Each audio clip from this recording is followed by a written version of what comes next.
रात को मेरी आंखों के सामने मेरे अब्बू को बेदर्दी से कत्ल किया गया और उसके बाद मेरे छोटे भाई को फायर मारा, उसको भी गोली मारी लेकिन उसकी टांग पे लगी। अस्सलाम वालेकुम पाकिस्तानियों, आपने ये वीडियो देखी। ये एक रॉक स्टार है, टिकटॉक स्टार है, सोशल मीडिया स्टार लड़का है। गनी टाइगर के नाम से इसको लोग जानते हैं, लेकिन इसका असल नाम दाऊद भट्ट है। इसके वालिद साहब को कल रात कुछ गुंडों ने, कुछ तंजीम के लोगों ने, बकौल इसके कि वो तंजीम के बंदे थे, उन्होंने नाहक कत्ल कर दिया। मेरा यहाँ बैठने का मकसद क्या है? मैं तो अब तो हम लोग पूरा सोशल मीडिया, इसके फ्रेंड, इसके दोस्त जो इसको चाहते हैं, वो तो सिर्फ अफसोस कर सकते हैं, इजहार अफसोस कर सकते हैं। वो हमें दिल की गहराई से इसके साथ हमदर्दी है, इस बच्चे के साथ और इस भाई के साथ। और अल्लाह पाक से दुआ है कि इस भाई को, इसके भाई को अल्लाह पाक ज़िंदगी तंदुरुस्ती दे और अल्लाह पाक उसके भाई को इससे लेकर इसको एक और सदमा ना दे। अल्लाह की ज़ात इसके भाई को तंदुरुस्ती दे और इसकी माँ को भी सब्र दे और इसकी पूरी फैमिली को सब्र दे। लेकिन आपको क्या लगता है कि इसको इंसाफ मिलेगा? मुझे तो नहीं लगता। उसकी वजह यह है कि इस मुल्क का कानून जो है ना, वो किसी गहरी खाई में, किसी गहरी कब्र में सोया हुआ है।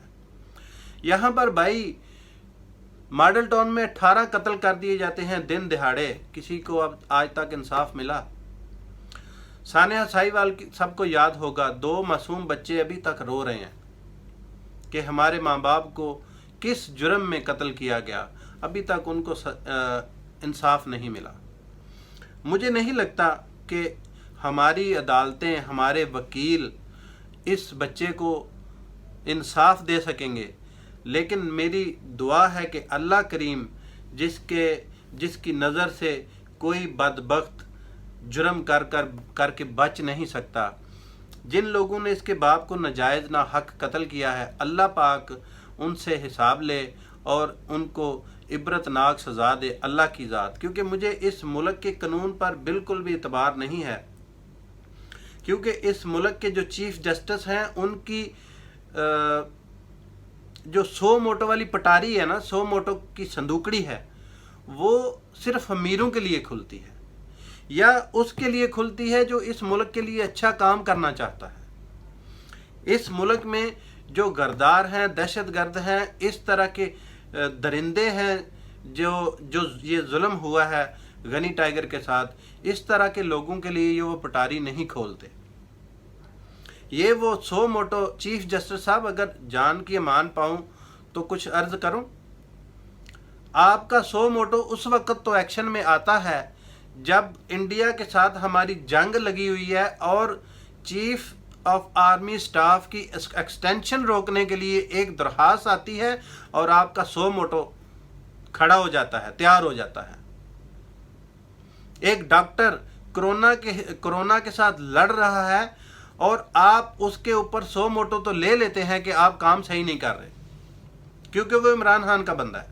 मैं यहाँ सियासी बात नहीं करना चाहता, मैं इस बच्चे के लिए बोल रहा हूँ। आपका 100 मोटो क्या इस बच्चे के लिए भी जागेगा, उस संदूकड़ी से बाहर आएगा?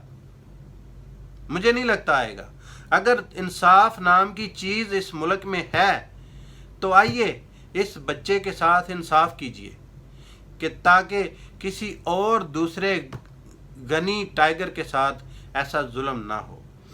आज उसका भाई बिस्तरे मरग पर पड़ा है और बाप कब्र में जाकर सो गया है और उसके कातलों को पकड़ा तो जा चुका है, लेकिन इस मुल्क के इंसाफ करने वाले वकील और जज ऐसे बिकते हैं।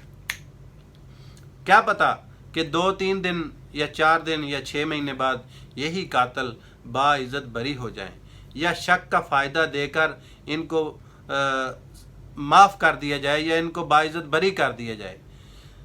मैं पूछता हूँ इस मुल्क के कानून को, کہ اس ملک کا جج مجھے بتائے، اس کو اپنے دل پر ہاتھ رکھ کے بتائے، اس کو پتہ ہوتا ہے کہ اسی بندے نے قتل کیا ہے، اسی بندے نے جرم کیا ہے، یہی مجرم ہے، لیکن سزا نہیں ہوتی، کیوں؟ ثبوت نہیں ہے۔ مجھے تو ایسا لگتا ہے کہ جو قانون کی جو مورتی باہر سپریم کورٹ کے باہر ٹنگی ہوئی ہے، جس کے اوپر آنکھوں کے اوپر کالی پٹی بندھی ہوئی ہے، مجھے لگتا ہے وہ کالی پٹی ویسے ہی بندھی ہوئی ہے، اس کے اندر سے آنکھیں نکال کر بیچ چکے ہیں، دفن کر چکے ہیں یہ وکیل اور جج۔ یہ ان وکیلوں اور ججوں پر میں اس لیے خفا ہو رہا ہوں، مجھے اس بچے کے ساتھ ظلم کا بہت دکھ ہے، لیکن مجھے نہیں لگتا کہ اس بچے کے ساتھ یہ جج اور وکیل انصاف ہونے دیں گے۔ اگر اللہ کے کرنی ہوئی کوئی جج اگر ایماندار اور نیک وہاں بیٹھا بھی ہوا تو آگے وکیل اتنے حبیث ہوں گے کہ وہ یہ انصاف اس بچے کے ساتھ ہونے نہیں دیں گے۔ اللہ کریم سے دعا ہے جی، اللہ پاک رمضان کے مہینے میں اس بچے کو صبر دے، اس کی ماں کو صبر دے، اور اس کے بھائی کو جلد از جلد صحت یابی نصیب فرمائے۔ بہت ہی افسوس ہے، اور میں تو یہ ٹک ٹاک سٹار، یوٹیوبر سب کو کہوں گا کہ آواز اٹھائیں اور اس بچے کی آواز بنیں، اور جسٹس فار داؤد کے لیے آواز اٹھائیں تاکہ اس بچے کے ساتھ انصاف ہو سکے۔ بس مجھے اور کچھ نہیں کہنا۔